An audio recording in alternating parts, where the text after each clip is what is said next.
nongeye kubasuhuza abakunzi ba YOSE TV aho murimo kutwumvira hagiye hatandukanye. Ndabashifuriza kugira ngo Imana ikomeze iyobore intambwe zanyu, ikomeze ibane namwe mu byo murimo gukora bigiye bitandukanye.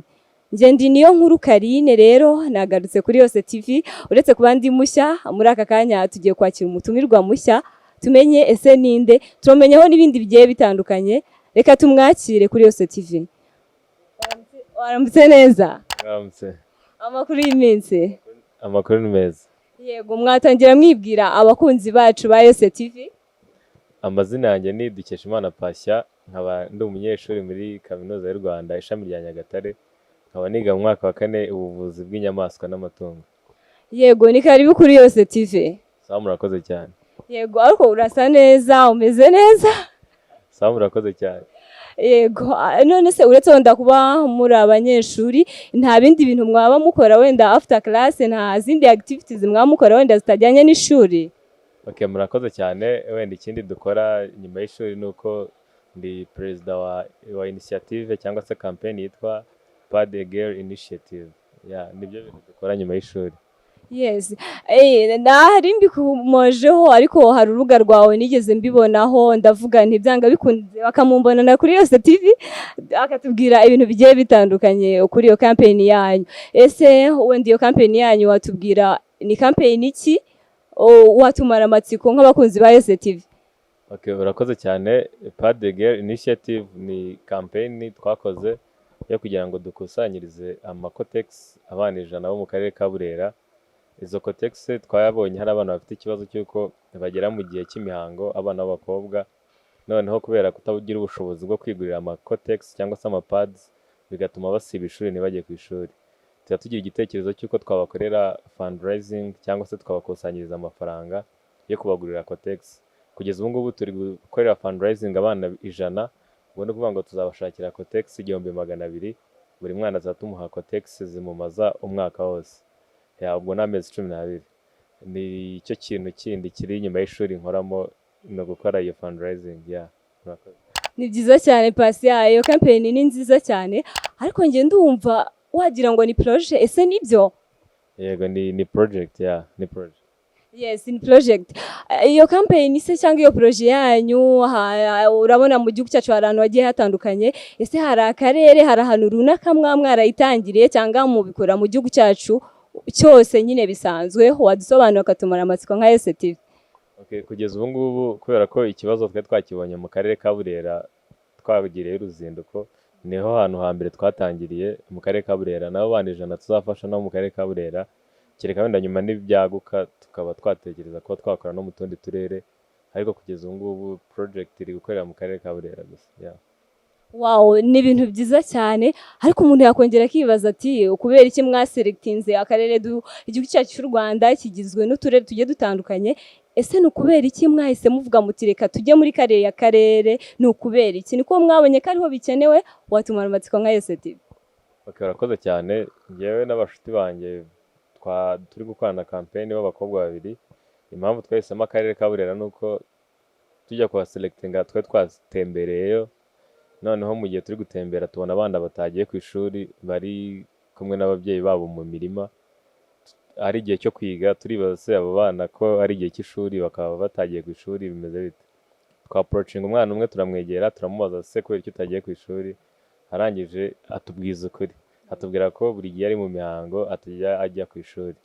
So tuhita twibaza, ese uyu mwana utagiye ku ishuri, se hari abandi bana bameze nkawe baba bagera mu gihe cy'imihango kubera nta bushobozi ntibajye ku ishuri? So uwo mwana tumutekerezaho, dusigarana contact ze, kubera ko twe twamubonye mu karere ka Burera, bituma n'abandi tugiye gushaka tuvuga ngo reka dore mu karere ka Burera, niho twese duselectinga abana 100. Yego, birumvikana impamvu mwahereye mu karere ka Burera, ariko nanone buriya mu gihugu cyose muzagenda mugeza muri iyo projet yanyu, kuko ni projet nziza kandi ntekereza yuko ikenewe mu gihugu cyose. Murabitekereza ko no mu gihugu cyose muzagenda mugera muri buri karere, cyangwa wenda naho muzakorera gusa? Yego, turabitekereza cyane. Kugeza ubu ngubu twagize ngo akarere twihaye ka Burera tumanze tugere ku ntego twihaye 100%, kubera ko ni fundraising turi gukora. ni ubufasha turi gutanga. Ni ukuvuga ngo igihe akarere ka Burera tuzaba twamaze kugahaza abana bose twabafashije, tubona ikibazo kimeze nk'icyakemutse, nibwo twatekereza ko twajya mu tundi turere two mu Rwanda. Yego, ariko nanone umuntu yakongera agatekereza ukatumara amatsiko nk'abakunzi ba YOSE TV. Birumvikana muri abanyeshuri, iyo ni projet wumva ko ari projet isa nk'aho ari ngari, ubwo ntimuhura n'imbogamizi wenda kuba muri iyo projet yanyu yagenda gake cyangwa itasakisidinga kubera yuko umunsi ku munsi muba mufite n'amasomo abareba ku ishuri? Barakoze cyane. Wenda imbogamizi ya mbere uyikomojeho. Icya mbere, ibi ni ibintu dukora ni ubufasha, already tubikora turi no kwiga, kandi urumva ikintu amasomo niyo ya mbere, nacyo cyatuzanye ku ishuri, amasomo aba ariyo priority. Ibyo ngibyo tubikora mu gihe dufite umwanya. Iyo ni imbogamizi ya mbere, kubera ko tudafite amasomo twabikora bikagenda neza kurushaho. Indi mbogamizi ya kabiri ni ukugira ngo nyine abantu bamanze bakugirire icyizere, trust. Hari umuntu ushobora kutaguha inkunga, wenda avuga ati amafaranga ngiye kuyamuha, arayarya, arayakoresha mu bintu bye. Iyo nayo ni iyindi mbogamizi, kubera ko hari abantu bakunda igitekerezo dufite, ariko kugira ngo nyine agire imbaraga zo kuba yarekura amafaranga ye bikaba ikibazo, kandi kuri we afite n'umutima wo kuba yafasha. Iyo nayo ni iyindi mbogamizi, ariko uko ibihe bizagenda biza abantu bazagenda babyumva. Abantu bazagenda babyumva. Urumva yuko nyine imbogamizi byanga bikunda ntizabura umunsi ku munsi, ariko nanone abakunzi ba YOSE, hari umuntu ushobora kuvuga ati nanjye ndatekereza projet, ndumva nakora projet runaka, ariko akavuga ati projet ni ikintu kigoye, ni ikintu cy'umumiliyoneri. Nanjye niko natekerezaga kera, numvaga yuko projet umuntu ukora projet byanga bikunda ari umuntu ufite amafaranga menshi, ari umumiliyoneri. Abakunzi bacu se watumara yahe matsiko? Bisaba ko umuntu afite amafaranga menshi, cyangwa amafaranga yose waba ufite watangira umushinga, watangira projet kandi ikagerwaho, wenda watumara amatsiko? Urakoze cyane. Wenda ikintu nabivuga aho ngaho ni uko kuba umuntu yakora projet ntabwo bivuze ko ari umumiliyoneri cyangwa afite amafaranga menshi cyane. Ubundi projet bisaba ko ufite igitekerezo kizima. Iyo ufite igitekerezo kizima abantu baragishyigikira, kubera ko ibyo turi gukora, already turi gukora project igera muri miliyoni irenga, kandi ku giti cyanjye nta mafaranga nari mfite mbitekereza. Igitekerezo cyanjye nakibwiye abantu baragishyigikira. Ni ukuvuga ngo umuntu wese wakwifuza gukora project, as long as igihe ufite igitekerezo abantu baragishyigikira. Yani ibyo ngibyo. Hati igihe ufite igitekerezo byanga bikunda, ibintu byawe bicamo kandi bikagenda neza. Ikintu cya mbere ni ukuba ufite igitekerezo. Ariko nanone umuntu yakongera akibaza ati se muri ako karere ka Burera wenda mwajya abana mukabafasha mu buryo bugiye butandukanye, hari ukuntu ureba umuntu ukavuga uti muhaye ibingibi, muhaye izo padi, ese ejo bundi ntabwo abo bana wenda bagiye bakaba bazigurisha cyangwa batazikoresha ibintu bikwiye? Mwarakomeje mukurikirana neza imikoreshereze y'ibyo bikoresho? Urakoze cyane. Icyo kiri mu bintu twatekerejeho tujya gutekereza iyi Pad Gear Initiative. Ni ukuvuga ngo mu karere ka Burera dufite umufatanyabikorwa dukorana nawe, asanzwe akorera mu karere ka Burera, afasha abakobwa bagiye babyarira iwabo.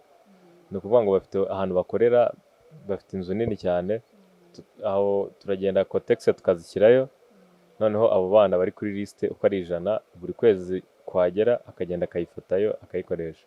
Ntabwo bazumera icyarimwe, afata pad imwe buri kwezi. Ahandi twagiye tuzishyira, hari abana bakeya twagiye tuzishyira ku mashuri yabo, ku buryo iyo benda kujya mu mihango bavugana n'ubuyobozi bw'ikigo, ikigo akaba ari cyo kizibahereza. Ntabwo twagiye tuzibaha zose ari imbumbe uko ari 12. Birumvikana imikoreshereze y'izo padi irikiriya cyane. Birumvikana yuko uburyo bazagenda bazikoresha mwabitekerejeho cyane, kandi byari igikorwa cyiza, ni projet nziza. Ni ukuri bifitiye abanyarwanda, bifitiye abantu bose muri sosiyete nyarwanda, bidufitiye akamaro. Ariko nanone hari umuntu udukurikiranye ushobora kwibaza uti wenda nkawe Pasiya ufite experience o projet mwayigiyemo muyirimo, hari umuntu uvuga uti ariko ndimo guhura n'imbogamizi, ziriya mbogamizi yavuze cyangwa ngizo mfite zanca intege. Ni rihe banga wabonye, ni iyihe experience waduha wo kugira ngo projet yanyu igikomeze succeeding mutacika intege? Urakoze cyane. Icya mbere kudacika intege no guhozaho. Abantu benshi nyine bakunda gutangira bahura n'ibibazo, amachallenge agiye atandukanye, bigatuma ashobora gucika intege akarekera. Ariko iyo ufite ikintu watangiye uba ugomba nyine guhozaho, ugakomeza umutsi mpaka nyine ugeze kuri finale. Wenda n'iryo banga twakoresheje, twagiye duhura na challenge nyinshi, duhura n'ibibazo bishobora gutuma dushobora kutaduhagarika project twatangiye, ariko kubera ko twari tuzi icyo dukeneye, tuzi ko hari abakeneye ubufasha bwacu, turavuga ngo nta kundi reka twihangane dushyiremo imbaraga dukomeze. Ni naryo banga ryo kuba watera imbere cyangwa wagira success mu bintu byose ukora, kudacika intege nyine, gukomeza umutsi, nibyo navuga ya. Yego, ati uzi icyo ashaka abazi icyo ashaka ntafata icyo abonye. Namwe murabyumva abakunzi ba YOSE TV.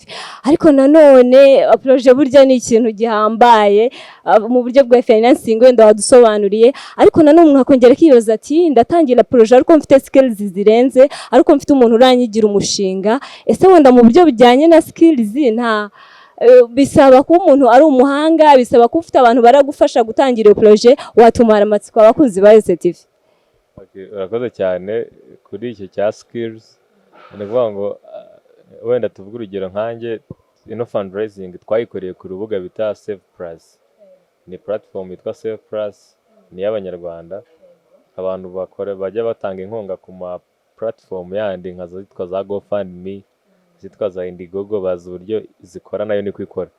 Ni ukuvuga ngo nkanjye ntago nari nsanzwe nzi uburyo umuntu yagenda akaregistaringa fundraising ukayandikishaho. Ariko ku kintu cya skills ni ukuvuga ngo iyo ukeneye ikintu nakubwiye nyine ushaka uburyo bwose bushoboka ukakigeraho. Nkanjye nkoresha internet, ikintu cyose nkeneye nkibona kuri internet. Ndemera nkigora, nkakora research, ubushakashatsi, ikintu cyose nkeneye nkakibona nyine kuri internet. Ni ukuvuga ngo umuntu nyine ugiye gutangira projet uremera ugakora ibishoboka byose, nta kintu kitaba kuri internet, kubera ko ukeneye nyine ubumenyi bushyashya ukabubona. So ndumva ari ibyo ngibyo wenda navuga kuri icyo ngicyo. Urumva ko nyine ni ugushaka amakuru umunsi ku munsi ku icyo kintu umuntu aba agiye gukora, yaba projet cyangwa se ibindi bintu runaka umuntu aba agiyemo. Rero abakunzi bacu twibaza, ese Patient iyo projet yanyu ese mwarayipresentinze, irasucceedinga, ese irazwi cyangwa wenda ni mwe team abantu bakeya mugiye muyize? Watumara amatsiko abakunzi ba YOSE TV. Urakoze cyane. Projet yacu usibye twayimenyekanishirije kuri social medias, ku mbuga nkoranyambaga. Sinavuga ngo hari ahantu runaka twagiye kuyipresenta, ahubwo kuyigenda tubipostinga ku ma social media, Twitter, Instagram, WhatsApp. Ndakeka ari abantu benshi bayimenyeye. Kugeza ubu ngubu n'ibyo twabonye byose twabibonye biciye kuri social media. Ndumva ari ibyo ngibyo. Yego, hari umuntu ushobora no kuba arimo kutwumva akavuga ati ese social media ntago wenda ahantu ntuye internet ni nkeya, ntago na accessinga, ntago mubonamo information wenda ku bintu naba nshaka gukora ya projet cyangwa ibindi bigiye bitandukanye. Ese uwo muntu buriya wamugiriye inama yo kuba wenda yabona amakuru ku kintu runaka ashatse? Ni ukuvuga ngo urumva internet izamo, ariko se ubundi buryo wenda yakoresha bwamworohera bwo kugira ngo abone amakuru ku kintu ashaka gukora, yaba projet cyangwa ibindi bigiye bitandukanye, wamugiriye inama? Okay, ikintu navuga nuko cyane cyane wenda ku rubyiruko hari ikintu nyine twibeshyaho. Internet uko yabimeze kose amakuru yose washaka wayabona. Wenda ahubwo ikibazo cyajyanye nuko internet tuyikoresha nabi. Ukumva ko internet ari WhatsApp, ari YouTube, ari Instagram cyangwa Facebook. Ariko internet nyine ishobora kuguha byinshi birenze ibyo ngibyo. Nta makuru ndakeka nka 80% amakuru yose wakenera wayabona kuri internet. Yaba social media, yaba izi platform za search engine za Google, za kizose, nta kintu washaka ngo kibure. Wenda ushobora kubona amakuru atuzuye ariko ntago wayabura burundu. So inama nagira abantu nuko nyine internet bayikoresha uburyo yagakwiye gukora, bakayikoresha neza, nta kintu babura. Amakuru abariho. Amakuru abariho. Abantu benshi mu rubyiruko dukunze kujya kuri internet, twigiriye kuri YouTube, tugiye mu bintu byinshi bigiye bitandukanye kandi wenda nyamara bitadufitiye umumaro. Ariko burya jya wibuka nimba ku munsi ukoresheje wenda amasaha 2 cyangwa 3 kuri internet, jyaho wamuganiwe ube wareba ibintu bigufitiye umumaro, ube wareba ibintu byakubyariza umusaruro cyangwa se byatuma ubuzima bwawe ugera ku ntego yawe runaka ushaka kugeraho. Kubijyanye wenda na projet, hari umuntu uvuga uti ngewe wenda ndashaka gutangira projet ariko ntabwo nshaka kumenyekana. Hari abantu bakunda kuba mu buzima bwa secret. Uwo muntu se wamubwira iki? Wamubwira iki wenda akavuga ati ngewe sinshaka kumenyekana, wamubwira iki? ikintu namubwira ni uko nimba adashaka kumenyekana ntazagira icyo akora kubera ko ikintu cyose wakora wamenyekana, waba umwarimu wamenyekana, waba umuntu usenga wamenyekana, waba umujura wamenyekana. Udashaka kumenyekana wareka kugira ikintu ukora na kimwe mu buzima. Numva aricyo namubwira. Yego, ati udashaka kumenyekana koko birumvikana, nyine wakwigumira iwanyu wakwiryamira nta kintu wakora. Nanone abakunzi ba Yose rero twakunya tugatekereza tuti wenda ko mwari mwahereye mu karere ka Burera, muzongera muhite mureba no mu kandi karere wenda gakennye, muzavuga muti dore uturere ngutu two mu gihugu tureta dukurikiza, ese muzagendera kuki mukurikiraho akandi karere mugiye kuba mwakoreramo? Nidutekereza kuba twava mu karere ka Burera tukaguka tukagera ahandi dukorera, tuzakora research cyangwa se tuzakora ubushakashatsi tumenye nyine ahandi hari ikibazo, cyane ko nyine nta karere ko mu Rwanda kadakeneye ko dukoreramo, ahubwo twe tuzareba hari ikibazo kurusha ahandi. Birumvikana ko ari n'igikorwa cyiza nko mu gihugu nka sosiyete nkatwe abanyarwanda nyine bidufitiye akamaro. Ikindi wenda twatekereza ku bijyanye n'iyo projet yanyu, ese iyo projet yanyu izamara igihe kingana iki? Twebwe nta gihe runaka twihaye project izamara, wenda igihe tuzayirangiriza ni igihe ikibazo turi gukemura kizaba cyarangiye. Igihe abakobwa badafite ubushobozi bwo kwigurira amakotex bazaba batagihari nibwo project yacu izahagarara. Birumvikana ati nibwo projet yacu izahagarara. None umuntu akongera akibaza ati wenda muri abanyeshuri uyu munsi yego muba mufite courage n'iki muri projet yanyu mu bikorwa bigiye bitandukanye nyuma y'ishuri, ariko nyuma y'ishuri ugasanga abantu projet barayihagaritse. Ese muratekereza ko after school mwarangije muzakomeza mukore iyo muyikoreho cyangwa wenda muzabivamo muvuge muti ishuri rirarangiye duhise twigira wenda mu byo twize, duhise tujya mu bintu bigiye bitandukanye? Akarakoze cyane. Project yacu kubera ko hari abantu ifitiye akamaro, ubu ngubu si dutekereza ko twasoza ishuri ngo tuyireke. Wenda birashoboka ko nabona ibindi bituma mpuga nkaba busy, wenda umwanya wa project nkabura. Nakubwiye dukora nka team, kugeza ubu ngubu dukora turi abantu 3, ariko ntekereza ko niyo nabivamo nashaka undi mbisigamo. Yaba uwo wo guha akazi ko kubikora tukatumuhemba, yaba umunyabiraka twajya twishyura kubera kudufasha, ariko project yo ntabwo izahagarara. Yego birumvikana, ariko se nanone projet yanyu nabo bantu 3 iyo team mukorana cyangwa hari abandi bantu mwahaye akazi bagiye bakora mu buryo bugiye bitandukanye, cyangwa bagiye bakora ibintu bigiye bitandukanye muri iyo projet yanyu? Agaragaza cyane project yacu abo 3 turaba co-founders. Nitwe twageze igitekerezo cyo gucreating iyo project.